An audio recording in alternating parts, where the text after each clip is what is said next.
So ఈ కేసులో మైనర్లే నేరస్తులైన నా దృష్టిలో ఈ కేసులో మొదటి నిందితులు అసలు నేరస్తులు ఎవరంటే తల్లిదండ్రులే. అవును, బాధ్యత లేకుండా పిల్లల్ని పెంచిన వాళ్ళ తల్లిదండ్రులే మొదటి నేరస్తులు. ప్రాపర్ పేరెంటింగ్ లేకపోవడమే ఈ అఘాయిత్యాలకి కారణం. ఈ ఛానల్లో సెకండ్ వీడియోని ఒక మూవీని అప్రిషియేట్ చేస్తా అని అనుకోలే, కానీ మూవీ చూసినాక ఖచ్చితంగా దీని మీద మాట్లాడాలని అనిపించింది. చాలా రోజుల తర్వాత మా మామ యుఫోరియా అనే మూవీ ఖచ్చితంగా ఇవ్వడమని మెసేజ్ చేసిండు. మా మామ పర్టికులర్గా ఒక మూవీ చెప్తున్నాడంటే దాంట్లో ఏదో ఒక మీనింగ్ ఉంటుందని తెలుసు. సో వెంటనే మూవీ చూసేసిన. మూవీ చాలా బాగుంది. మూవీ నుంచి మనం చాలా విషయాలు నేర్చుకోవచ్చు. Must watch movie. ఈ మూవీ చాలా మందికి రీచ్ అవ్వడానికే ఈ వీడియో చేస్తున్నా. అందరూ ఈ మూవీని ఖచ్చితంగా చూడండి, కానీ ఇండివిజువల్గా చూడండి. ఈ జనరేషన్లో పిల్లల్ని సరిగ్గా పెంచకపోతే వాళ్ళు ఎలా తయారవుతారు అండ్ ఓవర్ ఫ్రీడమ్ ఇస్తే ఏమవుతుంది అని ఈ మూవీలో చూపిస్తారు. ఈ సినిమాలో మంచి మంచి థింగ్స్ని అడ్రస్ చేస్తారు. ఒక మనిషి ఒక తప్పు చేసినాక తన లైఫ్కి సెకండ్ ఛాన్స్ రావడం ఎంత కష్టమో అండ్ అది తీసుకోవడం ఎంత కష్టమో చూపిస్తారు. Some mistakes are like birth marks, చచ్చేదాకా నీతోనే ఉంటాయి. అండ్ ఒక పోలీస్ ఆఫీసర్ కరెక్ట్గా డ్యూటీ చేస్తే ఎలా ఉంటుందో చూపిస్తారు. ఇలాంటి సెన్సిటివ్ టాపిక్స్ మీద ఎవరు మాట్లాడరు, కానీ మనం మాట్లాడాలి. ఎందుకంటే అసలు సొసైటీ ఇలా ఎందుకు తయారైందో ఈ మూవీలో క్లియర్గా చూపిస్తారు. ఫస్ట్ మీరు ఈ మూవీ చూడండి, తర్వాత ఈ వీడియో చూడండి. ఎందుకంటే ఈ వీడియోలో ఈ మూవీ మొత్తం ఎక్స్ప్లెయిన్ చేస్తా. తర్వాత చూస్తే మీకు 100% ఈ మూవీ చూసిన ఫీల్ రాకపోవచ్చు. And the way of presenting this movie అయితే పర్ఫెక్ట్గా చేశారు. అసలు ఎలా ఈ మూవీ ఇంత బాగా వర్కౌట్ అయిందో కూడా మాట్లాడదాం. చాలా టెక్నిక్స్ వాడారు ఈ మూవీలో, ఆడియన్స్ లాస్ట్ దాకా బోర్ కొట్టకుండా ఉన్నీకి. Hello guys, welcome to decent roast. నేను మీ హానెస్ట్ ఉదయ్. ఇక్కడ మేము బ్యాడ్గా ఇన్ఫ్లుయెన్స్ చేసే మూవీస్ని రోస్ట్ చేస్తాం అండ్ ఆ మూవీస్ ఎందుకు ఫెయిల్ అయినాయో డీటెయిల్గా మాట్లాడుకుంటాం. Second side of the coin, మంచిగా ఉన్న మూవీస్ని అప్రిషియేట్ చేస్తాం అండ్ ఆ మూవీస్ ఎందుకు వర్కౌట్ అయినాయో మాట్లాడుకుంటాం. సో ఇంకా లేట్ చేయకుండా మూవీలోకి వెళ్ళిపోదాం. మూవీ స్టార్ట్ అవడంతోనే కోర్టు సీన్తో స్టార్ట్ అవుతుంది. అయితే కోర్టుకి ఎప్పుడు చూడని ఒక కేసు వస్తుంది. ఒక అమ్మాయి తన మీద తనే కేసు వేసుకుంటుంది. నేను తప్పు చేశాను, నాకు శిక్ష చేయండి అని. అందరు దాని గురించే మాట్లాడుకుంటారు. లాయర్స్, ప్రజలు, న్యూస్ ఛానల్స్ అందరు క్యూరియాసిటీతో ఎదురు చూస్తారు. ఆ అమ్మాయి ఎవరు, ఎందుకు ఆమె మీద ఆమెనే కేసు వేసుకుంది అని. అండ్ ఆ అమ్మాయి ఎవరో కాదు, మన భూమిక గారు. మూవీలో తన పేరు విద్యా వేములపల్లి. తను ఇలా అనుకుంటుంటుంది, నాకు నేను వేయగలిగినంత శిక్ష వేసుకున్నాను, కానీ ఇది సరిపోదు. నేను చేసిన తప్పుకి 10 మంది మధ్య శిక్ష పడాలని. అక్కడ కట్ చేస్తే back story about her son Vikas. అప్పుడే ఇంటర్ కంప్లీట్ చేసిన minor. Smoking, drinking, drugs, racing ఇలాంటి అడ్డమైన అలవాట్లన్నీ ఉంటాయి అతనికి. డబ్బులు ఉన్నాయి కదా అని ఇలాంటివన్నీ చేస్తాడు. అక్కడ కట్ చేస్తే చైత్రని చూపిస్తారు. చైత్ర చాలా మంచి అమ్మాయి. పొద్దున్నే లేచి పూజ చేసి అమ్మ నాన్నకి కాఫీ ఇచ్చి డే స్టార్ట్ చేస్తుంది. అండ్ తన ఐఏఎస్కి ప్రిపేర్ అవుతుంది. సింపుల్గా చెప్పాలంటే girl with lots of dreams and ambitions and who does not know any bad things. వీళ్ళది చాలా హ్యాపీ ఫ్యామిలీ. అప్పుడే చైత్రకు ఒక మెసేజ్ వస్తుంది వాళ్ళ ఫ్రెండ్ నుంచి, యుఫోరియా అనే పార్టీకి రమ్మని. It is a non alcoholic party. So Chaitra వాళ్ళ పేరెంట్స్ కూడా వెళ్ళమంటారు. Chaitra is a minor. Chaitra పార్టీకి వెళ్తుంది. అక్కడ వికాస్ అండ్ వాళ్ళ ఫ్రెండ్స్ పరిచయం అవుతారు. అందరూ పార్టీని ఎంజాయ్ చేస్తారు. పార్టీ అయిపోయాక చైత్ర ఒక్కతే పబ్బు ముందు వెయిట్ చేస్తుంటది వాళ్ళ డాడీ కోసం. అప్పుడే వికాస్ అండ్ వాళ్ళ ఫ్రెండ్స్ కార్లో వస్తారు. వికాస్ చైత్రని కన్విన్స్ చేస్తాడు, మాతో రా, మా ఫ్రెండ్ బర్త్డే పార్టీ ఉంది, జస్ట్ బేకరీ దాకా వెళ్ళొద్దామని. అండ్ చైత్ర ఫ్రెండ్సే కదా అని వెళ్తుంది. And all girls who are watching this, జాగ్రత్తగా వినండి. మీకెంత తెలిసిన వ్యక్తి అయినా అస్సలు నమ్మకండి. ఈ సొసైటీలో చాలా మంది చాలా రకాలుగా ఉన్నారు. ఎవరిని నమ్మాలి, ఎవరిని నమ్మొద్దు అని చెప్పలేము. చాలా మంది మంచిగానే కనిపిస్తారు, కానీ వాళ్ళ లోపల ఏం ఇంటెన్షన్ ఉందని ఎవ్వరికి తెలియదు. సో ట్రస్ట్ ఇష్యూస్ ఖచ్చితంగా ఉండాలి. ట్రస్ట్ ఇష్యూస్ ఉండడం మంచిదే. ఇంకా ఇలాంటి స్ట్రేంజర్స్ని అస్సలు నమ్మొద్దు. కమింగ్ టు ద స్టోరీ, మధ్యలో ఇంకో కార్ మారుతారు. కార్ని దూరంగా తీసుకెళ్తారు. అండ్ జరిగిందంతా చైత్ర వాళ్ళ పేరెంట్స్ తోటి చెప్తుంది. అండ్ పోలీస్ కంప్లైంట్ ఇస్తారు. పోలీస్ డిపార్ట్మెంట్ వాళ్ళు చేయాల్సిన పని చాలా ధైర్యంగా చేస్తారు, చాలా సపోర్ట్ ఇస్తారు. ఆ 5 పట్టుకుంటారు. ఇక్కడ మెయిన్ పోలీస్ ఆఫీసర్ జయదేవ్ నైర్. ఇక్కడ జయదేవ్ గారు ఒక మంచి పాయింట్ని అడ్రస్ చేస్తారు. ఈ కేసులో ఉన్న వాళ్ళందరూ మైనర్సే. సో మెయిన్ తప్పు ఎవరిదంటే వాళ్ళ పేరెంట్స్ అని చెప్తారు.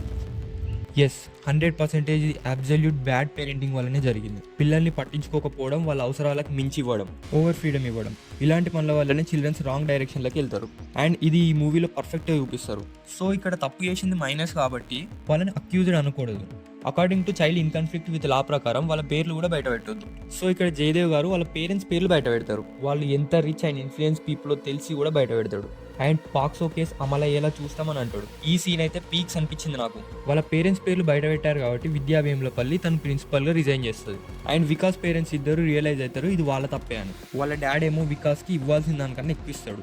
అతను ఎంజాయ్ చేయలేని వాళ్ళ కొడుకైనా ఎంజాయ్ చేయాలని. అండ్ విద్య ఏమో వికాస్కి ఇవ్వాల్సిన టైం ఇవ్వదు. తన కాన్సన్ట్రేషన్ మొత్తం తన స్కూల్ టాప్లో ఉండాలని ఉంటుంది. ఇక్కడ బ్యాక్ స్టోరీ ఆఫ్ వికాస్, అతను ఎలా పెరిగాడని ఒక సాంగ్లో చూపిస్తారు. ఇక్కడ డైరెక్టర్ చాలా న్యూట్రల్గా చూపిస్తాడు. స్టార్టింగ్ మంచిగానే ఉంటాడు కానీ వాళ్ళ డాడీ ఇచ్చే ఓవర్ ఫ్రీడమ్ అండ్ మనీ వల్ల డ్రింకింగ్, స్మోకింగ్, డ్రగ్స్, ప్రోకాస్టినేషన్ అన్ని బ్యాడ్ హ్యాబిట్స్కి అలవాటవుతాడు. మళ్ళీ వాడిని గమనించడానికి ఎవరు ఉండరు, క్వశ్చన్ చేయడానికి ఎవరు ఉండరు. వాళ్ళ మమ్మీ స్కూల్లో బిజీ ఉంటుంది. సో మంచిదో చెడేదో తెలుసుకోకుండా రాంగ్ డైరెక్షన్లోకి వెళ్తాడు. Coming to the main time line, Vikas mummy వికాస్ని బయటికి తీసుకురావడానికి ట్రై చేయదు. విక్టిమ్ సైడ్ నుంచి అలా ఆలోచిస్తుంది అండ్ వాళ్ళ కొడుకుకి ఖచ్చితంగా శిక్ష పడాలని అనుకుంటుంది అండ్ పోలీసులకి కోఆపరేట్ చేస్తుంది. ఆ 5 పోలీసులు చుక్కలు చూపిస్తారు అండ్ కోర్టు వాళ్ళకి లైఫ్ ఇంప్రిజన్మెంట్ వేస్తుంది, అంటే 20 years ఆఫ్ జైల్. నార్మల్గా ఇలాంటి మూవీస్లో న్యాయం జరగగానే మూవీ అయిపోతుంది, కానీ ఈ మూవీ అలా కాదు. న్యాయం జరిగినాక ఏమవుతుందో ఉంటుంది.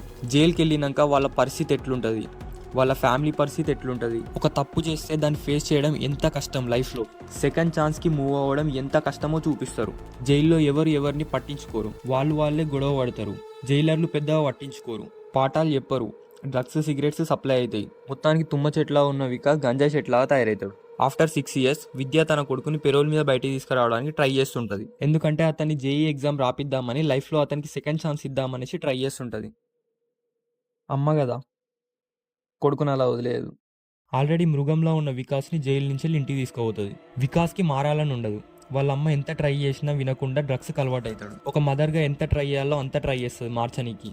ఇంకా ఏం చేయలేక విద్య కూడా తాగడం స్టార్ట్ చేస్తుంది. ఫ్యూ వీక్స్ తర్వాత వికాస్ వాళ్ళ అమ్మ పొజిషన్ చూడలేక, వాళ్ళ అమ్మ పడుతున్న బాధ చూడలేక సరే జేఈ రాస్తా అని అంటాడు. వాళ్ళ అమ్మ వానికి నేర్పిస్తుంది, టీచ్ చేస్తుంది. అండ్ రేప్ ఎగ్జామ్ ఉందనగా ఈ రోజు నైట్ వికాస్కి వాళ్ళ అమ్మ పోలీసులకు హెల్ప్ చేసింది వీనికి శిక్ష పడనీకి అని తెలుస్తుంది. ఆ కోపంతో నెక్స్ట్ డే ఎగ్జామ్ రాయడు. సో తను కోర్టుకి వెళ్తుంది. స్టార్టింగ్ సీన్లో వెళ్ళి నా కొడుకు చేసిన దాంట్లో నాది కూడా తప్పు ఉంది, నాకు కూడా శిక్ష పడాలి, నేను నా కొడుకుని సరిగ్గా పెంచలేదని అడుగుతుంది. కోర్టు తనకి ఏం శిక్ష ఇయ్యదు, నువ్వు ఆల్రెడీ చాలా శిక్ష అనుభవించావని చెప్తుంది. అండ్ వికాస్కి ఇంకొక అవకాశం వస్తుంది. నెక్స్ట్ వీక్లో ఢిల్లీలో బిట్సాట్ ఎగ్జామ్ ఉంది, అది రాయొచ్చు అని జయదేవ్ చెప్తాడు. అప్పుడు వికాస్, నా వల్ల ఇవన్నీ కావు, నన్ను వదిలేయండి, ఈ సొసైటీ నన్ను యాక్సెప్ట్ చేయదు, నాకు సెకండ్ ఛాన్స్ అంటూ లేదు, నాకు మీరు ఏదైనా హెల్ప్ చేసేది ఉంటే అది నన్ను చంపడం మాత్రమే అని చెప్తాడు. జయదేవ్ వికాస్తో ఇట్లా అంటాడు, ఈ సమాజం అయితే నేను అస్సలు క్షమించదు, ఎందుకంటే నువ్వు చేసిన తప్పు అంత ఘోరమైంది. ఇక్కడ నువ్వు మాత్రమే శిక్ష అనుభవిస్తలేవు, నీ ఫ్యామిలీ కూడా శిక్ష అనుభవిస్తుంది. కానీ నువ్వు మాత్రం నువ్వు చేసిన దానికి ఇంతవరకు పశ్చాత్తాపడలేదు. నీ చుట్టూ ఉన్న వాళ్ళు మాత్రం ఏడుస్తున్నారు. నీకు మంచి లైఫ్ తీసుకొద్దామని మీ అమ్మ ట్రై చేస్తుంది. సో ఇప్పటికైనా మారు అని వెళ్ళిపోతాడు. నెక్స్ట్ ఇంటర్స్టేట్ అప్రూవల్కి మెజిస్ట్రేట్స్ పర్మిషన్ కోసం కోర్టుకు వెళ్తారు. అక్కడ ఉండేది ఎవరో కాదు, చైత్రని చూసిన వెంటనే అతను చేసిన తప్పు గుర్తొచ్చి ఏడవడం స్టార్ట్ చేస్తాడు. అక్కడ ఉన్న వాళ్ళు ఆ కేసుని ఎక్స్ప్లెయిన్ చేస్తూ చైత్రతో అతనికి సెకండ్ ఛాన్స్ ఇవ్వద్దు అని అంటారు. వికాస్ రిగ్రెట్గా ఫీల్ అయ్యి పశ్చాత్తాపంతో ఏడుస్తుంటాడు. అండ్ చైత్ర కొన్ని క్వశ్చన్స్ అడుగుతుంది, దానికి ఆన్సర్స్ ఇస్తాడు. చైత్ర అప్రూవ్ చేస్తుంది. బయటకు వచ్చినాక వాళ్ళ అమ్మకాలు పట్టుకొని నన్ను క్షమించమ్మా అని ఏడుస్తాడు. మెయిన్గా జెన్జెడ్ కిడ్స్ అండ్ పేరెంట్స్ చూడాల్సిన సినిమా ఇది. పేరెంట్స్ ఎందుకు చూడాలంటే గుడ్ పేరెంటింగ్ లేకపోతే పిల్లల జీవితాలు ఎటు డైవర్ట్ అవుతాయి. వాళ్ళని మార్చడం అనేది ఎంత కష్టమని తెలుస్తుంది. మంచైనా చెడైనా పిల్లలు మీ దగ్గర నుంచి నేర్చుకుంటారు. కాబట్టి ఫస్ట్ పేరెంట్స్ కరెక్ట్ ఉండాలి. జెన్జెడ్ కిడ్స్ ఎందుకు చూడాలంటే ఒక తప్పు చేస్తే సొసైటీ ఎలా ట్రీట్ చేస్తుంది, అలాంటి సొసైటీలో బ్రతకడం ఎంత కష్టమని తెలుస్తుంది. అండ్ ఫ్యూచర్ పేరెంట్స్ మీరే, కాబట్టి గుడ్ పేరెంటింగ్ ఎంత ఇంపార్టెంటో తెలుస్తుంది. Conclusion, what we want to learn from this movie, either you are man or women, don't trust anyone in any situation when it comes to your safety. Be careful and be aware of society. మనం ఎలాగో ఈ సొసైటీని మార్చలేం, కాబట్టి మనం ఈ సొసైటీలో ఎలా survive అవ్వాలో నేర్చుకోవాలంతే. సెకండ్ ఛాన్స్ చాలా మందికి రాదు, అది కొందరికి మాత్రమే ఇస్తాడు దేవుడు. సో సెకండ్ ఛాన్స్ వస్తే వదులుకోకండి. ఎస్, చేసిన తప్పులు బర్త్ మార్క్స్ లాగా అలాగే ఉంటాయి, కానీ చేసిన తప్పుల్ని ఫేస్ చేసి నిలబడమే లైఫ్ అంటే. చేసిన తప్పుకు పశ్చాత్తాపం పడాలి. నువ్వు చేసిన తప్పుకు నీకు రిగ్రెట్ లేదంటే నువ్వు మనిషివే కాదు అసలు. ఆ ఇన్సిడెంట్ జరిగినాక చైత్ర ఏదైతే చేసిందో అది 100% అప్రిషియబుల్. ధైర్యంగా వెళ్ళి పోలీస్ కంప్లైంట్ ఇస్తుంది. Let's try to give some solutions. సొసైటీని ఎలాగో మనం కంట్రోల్ చేయలేం, కాబట్టి మన పిల్లల మీద మనం కేర్ తీసుకోవాలి. వాళ్ళకి టైం ఇవ్వాలి. What is wrong, what is right అని చెప్పాలి. తప్పు చేస్తే క్వశ్చన్ చేయాలి, దాన్ని ఎలా కరెక్ట్ చేసుకోవాలో చెప్పాలి. చాలా కేర్ తీసుకోవాలి. ఇట్లా రేపులు, డ్రగ్ అడిక్ట్లు, దొంగతనాలు చేసే వాళ్ళు పుట్టుకతోనే అట్లా పుట్టలేదు, వాళ్ళు పెరిగే కండిషన్స్ని బట్టి అట్లా తయారయ్యారు.